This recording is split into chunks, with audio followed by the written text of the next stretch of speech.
Hello guys, आज की इस वीडियो में मैं बात करने वाला हूँ कि जेईई मेन 2022 में जो रैंक आने वाले हैं, यानी कि अभी सेकंड फेज़ का रिजल्ट नहीं आया है और जो कैंडिडेट्स हैं वो भी वेट कर रहे हैं कि कब आएंगे रिजल्ट या कब आ सकते हैं। यानी कि इन सब से रिलेटेड हर एक चीज़ मैं आज इस वीडियो में बात करने वाला हूँ।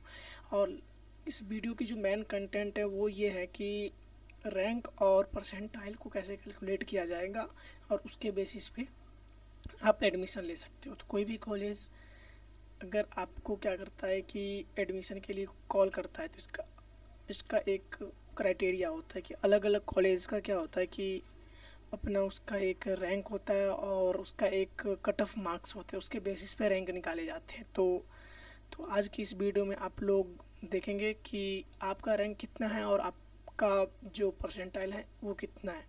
तो बने रहिए और इस वीडियो में मैं आपको एक एक करके बता रहा हूँ। तो जो फर्स्ट पॉइंट है हमारा वो ये है कि हम आपको पहले कुछ डेटा दिखाते हैं प्रीवियस ईयर के, यानी कि 19, 20, 21, 22 के जो रिज़ल्ट आए हैं उनका आप एक बार डेटा देख लो। उसके बाद उस डेटा के बेस पे एनालिसिस कर लेना। जो एवरेज होते लगभग में वही हर एक साल चेंजिंग होते रहते थोड़ा बहुत, तो उसी बेस पे आप 2022 का भी कैलकुलेशन कर सकते हो।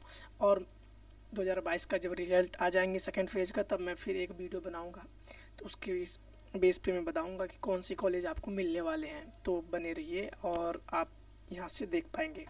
तो चलिए शुरू करते हैं।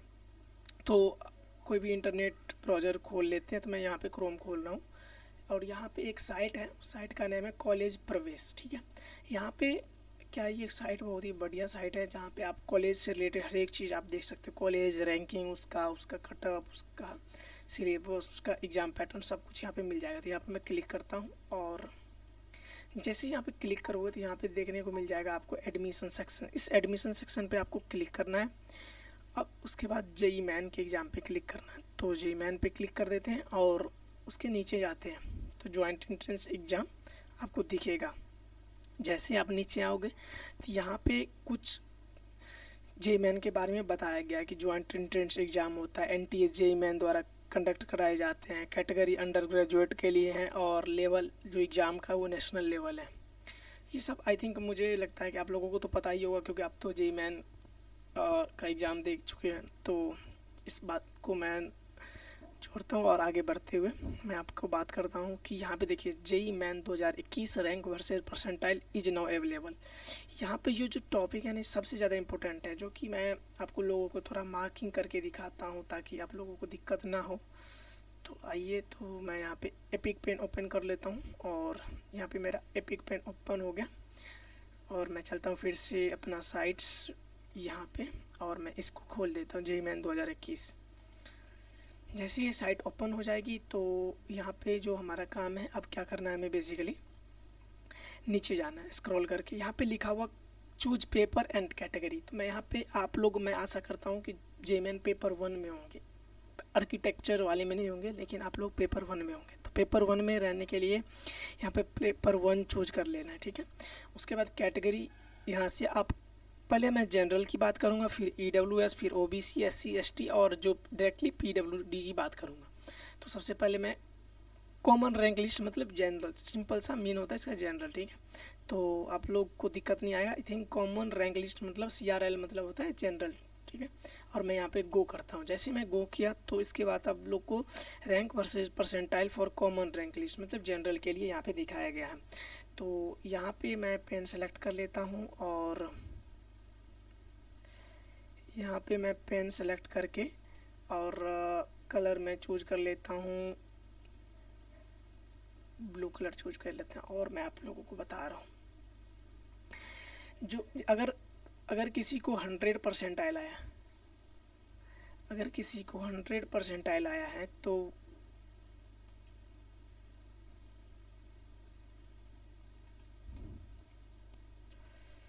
अगर किसी को 100% आया है तो उसको रैंक कितना मिलेगा, 13 रैंक मिलेगा, उसको रैंक मिलेगा 13। तो आप समझ सकते हो कि अगर जनरल में किसी को 100% आया है तो उसको रैंक कितना मिलेगा, 13 अकॉर्डिंग टू 2021 डेटा। ओके, तो इसी प्रकार से अगर किसी का 99 पॉइंट अगर किसी का 99.997 परसेंटाइल आया है तो उसको रैंक कितना मिलेगा? 55। ऑल इंडिया रैंक, AIR की मैं बात कर रहा हूँ यहाँ पे। तो AIR अगर चेक करना है तो सबसे पहले आपको परसेंटाइल आपको मैच, क्योंकि अब मुझे लगता है कि आप लोगों को परसेंटाइल में रिजल्ट मिलेंगे, तो आप अपना परसेंटाइल इस लिस्ट में देख सकते हो और उससे आप अपना रैंक कंपेयर कर सकते हो। क्योंकि दोस्त जो कॉलेज होते हैं ना, जनरली वो कॉलेज क्या करते हैं कि जो जेईमेन के जो आपके परसेंटाइल होते हैं, ठीक है, तो परसेंटाइल के बेसिस पे वो एक कट ऑफ तैयार करते हैं। कट ऑफ मीन्स जो एक मिनिमम रिक्वायरमेंट होती है किसी भी कॉलेज या किसी भी एग्ज़ाम में रजिस्ट्रेशन के लिए, किसी भी एग्ज़ाम या कॉलेज में आप एडमिशन के लिए, वो चीज़ होती है cut off, minimum requirement marks. Okay, तो कट ऑफ जो होती है ये हर एक कॉलेज अपना अपना हिसाब से निकालती है। तो आपको तो इस बार परसेंटाइल में आएगी, तो कट ऑफ भी परसेंटाइल में आएगी। तो आपको कैसे पता चलेगा? तो वो अब रैंक निकाल लेना, क्योंकि मान के चलो आपको NSIT में एडमिशन लेना है 1 सेकेंड के लिए, तो इसकी जो कट ऑफ होती है कंप्यूटर साइंस के लिए वो होती है लास्ट राउंड तक 5000। अगर आपका 5000 रैंक है लास्ट राउंड, राउंड नंबर 8 तक आपको अगर 5000 तक अगर मैक्सिमम रैंक है तो आपको NSIT में कंप्यूटर साइंस मिल जाएगा आसानी से। तो बात तो जो है हमारी वही मैं करने वाला था कि, तो आप यहाँ पे देख सकते हो कि कट ऑफ, और मुझे लगता है कि और रैंक में आप लोगों को समझ में अच्छे से आ गया होगा। तो बेसिकली हम बात यहाँ पे करेंगे, थोड़ी सी मैं इसको इरेज कर लेता हूँ।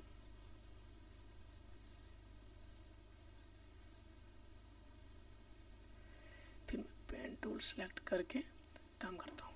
तो अगर किसी का रैंक यहाँ पे आया है, अगर किसी का रैंक मान के चलो कि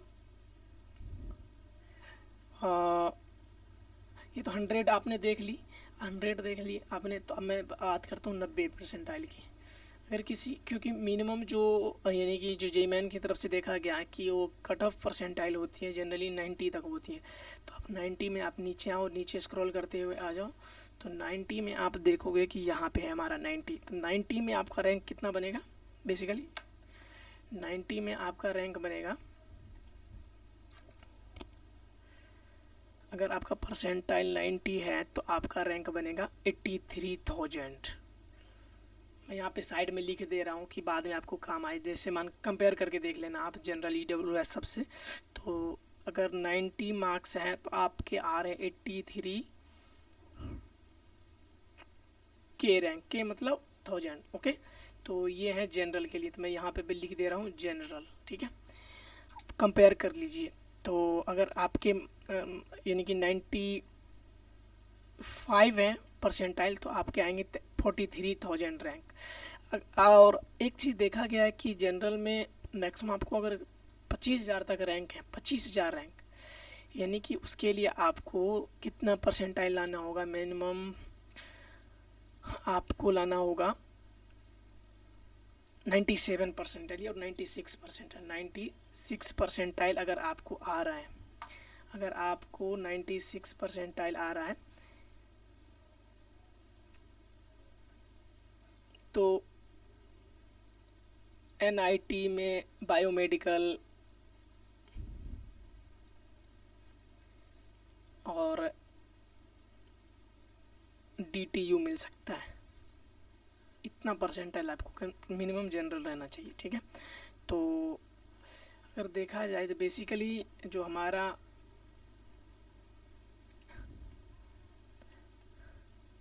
मैंने यहाँ पे जनरल का कट ऑफ लिख लिया, मैं 90 से कंपेयर करूँगा। अगर किसी बच्चे का 90 आ रहा है तो इसका 83 के जा रहा है जनरल में। अब चलिए हम बात करते हैं बेसिकली, अब हम बात करते हैं EWS की। ओके, तो अब देखिए मिनिमम आपका रैंक बहुत ज़्यादा वेरी करता है। अगर आपका देखिए 36 से 37 परसेंटाइल आ रहा है तो इसमें 60,000 से आपका रैंक 59,000 और 58,000 और 57, यानी कि पर यानी कि 1 परसेंटाइल में आपका, यानी कि आपका 1 परसेंटाइल में 1 परसेंटाइल मीन 1000 रैंक मोर, ठीक है, यानी 1000 रैंक आपका ज़्यादा हो जाएगा अगर 1 परसेंटाइल आपका ज़्यादा बढ़ रहा है। तो आप देख सकते हो यहाँ पे कि यहाँ पे आप देखो गौर से, तो रैंक 42 है तो 5,51,000 है। रैंक 43 है तो 5,42,000 है। तो वही यहाँ पे थोड़ी सी वेरी करता है, ऊपर खास करके 1000 का चेंजिंग होता है, ठीक है। तो अब नेक्स्ट बात करते हैं हम यहाँ पे जनरल का हो गया। अब EWS की बात करते हैं। तो आप लोग देख के हैरान हो जाएंगे कि EWS जिसने भी लिया होगा या जिसका होगा तो वो कितना जेई मैन में उसका मायने होता है EWS का। तो मैं यहाँ पे गो करता हूँ और आप देख सकते हो यहाँ पे कि जिसका रैंक 90 पे होगा, देख लो 90 मैंने वहाँ पे लिखा हुआ 90 पे 83 के रैंक था जे, और यहाँ पे कितना आ रहा है। तो मैं यहाँ पे जाता हूँ और आपको दिखाता हूँ और 90 पे कितना आ रहा है। तो 90, ये देखिए 90 में कितना आ रहा है, 12,000 रैंक। कितना आ रहा है, 12,000 रैंक। ये आपको कुछ मैं इसलिए बता रहा हूँ कि आप देख सकते हो बेसिकली कि हमारा जो रैंकिंग सिस्टम है, ठीक है,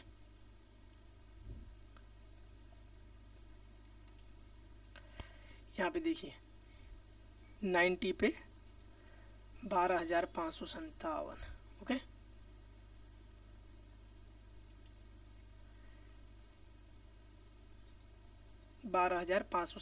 ओके। एंड तो ये भी डेटा मैं नोट करके रखता हूँ आप लोगों को दिखाने के लिए, ठीक है। 90 पे कितना है इसमें देखना, गौर से देखना कि 90 पे इसमें आ जाएगा आपको 12 के रैंक। कितना रैंक आ रहा है, 12 के। किसके लिए ये है, EWS के। आप सोच सकते हो जहाँ पे आपका 83 के रैंक बन रहा था वहाँ पे आपको EWS में 12 के रैंक बन रहा है। तो आपका एडमिशन कंफर्म होने का चांस कितना परसेंट बढ़ जा रहा है, अप्रोक्सीमेटली आपका बढ़ जा रहा है, समझ सकते हो, बहुत ज़्यादा हो रहा है। मतलब क्या इसको कैलकुलेट कर लोगे तो बहुत ही ज़्यादा परसेंटेज है ये, आप समझ सकते हो। तो इतना परसेंटेज आपका चांस बढ़ जाता है सीधी सी। तो ये अगर आप देखो तो लगभग में बहुत ही ज़्यादा मायने हैं, अगर स्टूडेंट के लिए बहुत ज़्यादा मायने करते हैं। तो खास करके जो EWS स्टूडेंट हैं उसको ये बहुत ही ज़्यादा इम्पोर्टेंट है ये चीज़ उनके लिए, ठीक है। तो देखिए अगर आपको 83 के रैंक चाहिए था, अगर आपको 83 रैंक चाहिए था,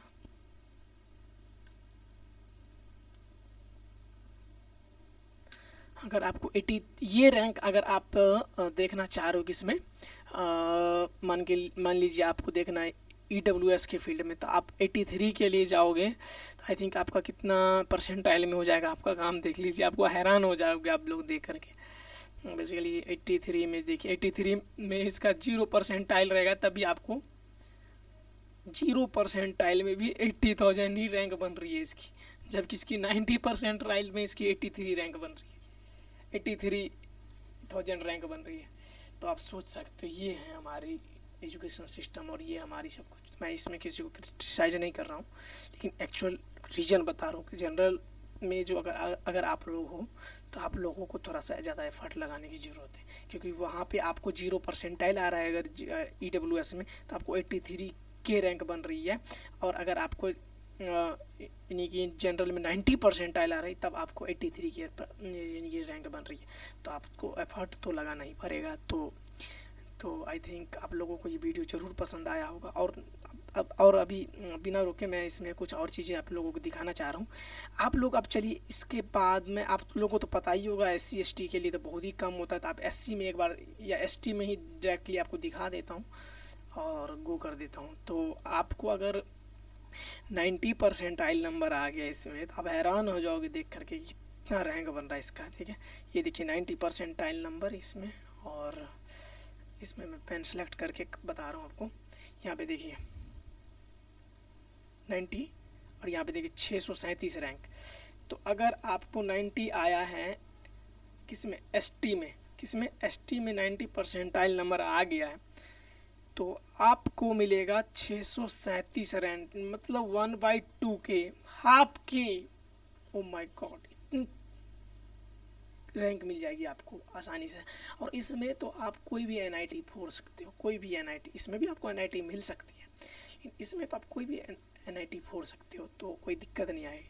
तो ये है हमारा एजुकेशन सिस्टम। मैं बार बार क्यों ले रहा हूँ नाम एजुकेशन सिस्टम का, क्योंकि अगर आप लोग, ये मैंने 90 ही क्यों चुना, आप लोगों के माइंड में एक आइडिया हो रहा होगा कि 90 क्यों, वाई 90, बिकॉज 90 क्या है, एक हर एक साल जेईई मेन में देखा गया कि 90 यानी कि 88 टू 91 परसेंटाइल कट ऑफ रहता है, कट ऑफ फॉर जनरल। आज मैंने रेफरेंस में लिया हूँ जनरल से कंपेयर कर रहा हूँ, ओके। तो आप लोग को समझ में आ गया कि जनरल से क्यों कंपेयर, क्योंकि जनरल और ईडब्ल्यूएस और एसटी में आपको दिखा है एससी की थोड़ी सी कम होती है। यानी कि ऑर्डर बनाया जाए यहाँ पे, अगर ऑर्डर बनाया जाए कि ऑर्डर कैसा बनेगा रैंकिंग के हिसाब से, तो ओवरऑल देखा जाए तो मैं यहाँ आपको एक ऑर्डर बना के दिखाता हूँ। यहाँ पे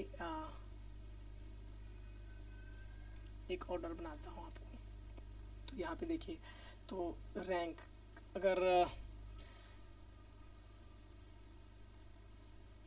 तो सबसे ज़्यादा अगर मान के चलिए पीडब्ल्यूडी के होंगे अगर ईडब्ल्यूएस हैं, और उसके बाद होंगे सिंपल पीडब्ल्यूडी वाले के, फिर होंगे एसटी वालों के, फिर होंगे एससी वालों के, फिर होंगे ईडब्ल्यूएस और ग्रेटर देन इक्वल टू लगा रहा हूँ यहाँ पे ओबीसी, लगभग में सेम ही होता है, और उसके बाद आएगा जनरल का। तो यहाँ पे ये सीरीज बनता है ओवरऑल। अगर तो इसलिए अगर आप जनरल हो तो आपका लेस चांस बनता है, अगर आप ओबीसी हो तो उससे ज़्यादा चांस बनता है, अगर ईडब्ल्यूएस हो तो बहुत ही ज़्यादा चांस बनता है, एससी एसटी हो तो फिर तो कोई बात ही नहीं। यहाँ पे तो जीरो, यानी कि हमारा एसटी में 0 परसेंटाइल आने पे जितना रैंक बनता था वो जनरल में 90% रैंक आने पे बनता था। तो ओवरऑल आप कंपेयर कर सकते हो कि कितना, आपको तो मैंने कोई ये नहीं किया, मैंने आपको दिखाया हूँ, आपको मैंने एनालिसिस करके आपके सामने मैंने दिखाया हूँ, तो आप लोगों को तो पता चल गया होगा। तो बी केयरफुल और तैयारी करिए जोर के साथ। और आईआईटी की मैं हर एक आदमी का क्या होता है, एक सपना होता है जाने का, तो प्रिपेयर करो उसके लिए और एफर्ट लगाओ। क्योंकि अगर आप लोग जनरल से हो, अगर जनरल हो, मैं बार बार जनरल की बात कर रहा हूँ, जनरल हो तो आपको कम से कम 95 प्लस सिक्योर करनी चाहिए अगर आपको एडमिशन लेना है। अगर आप ईडब्ल्यूएस हो तो आपको कम से कम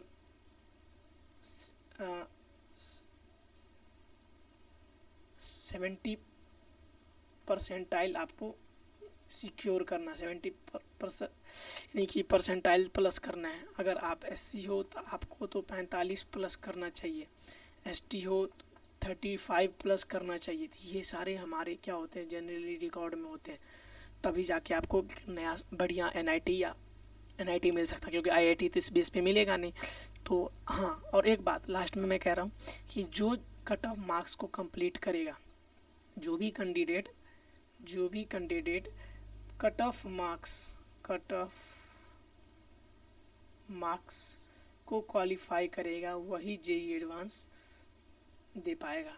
तो बी केयरफुल, और कम से कम इतना ज़रूर सिक्योर करिए, कट ऑफ कर लीजिए, क्योंकि तभी आप जेईई एडवांस का एग्ज़ाम दे पाओगे। तो thank you guys, thank you, and I hope you are well and understanding well, and this is helpful for your future careers. And thank you for watching this video. Please share and subscribe these channels. So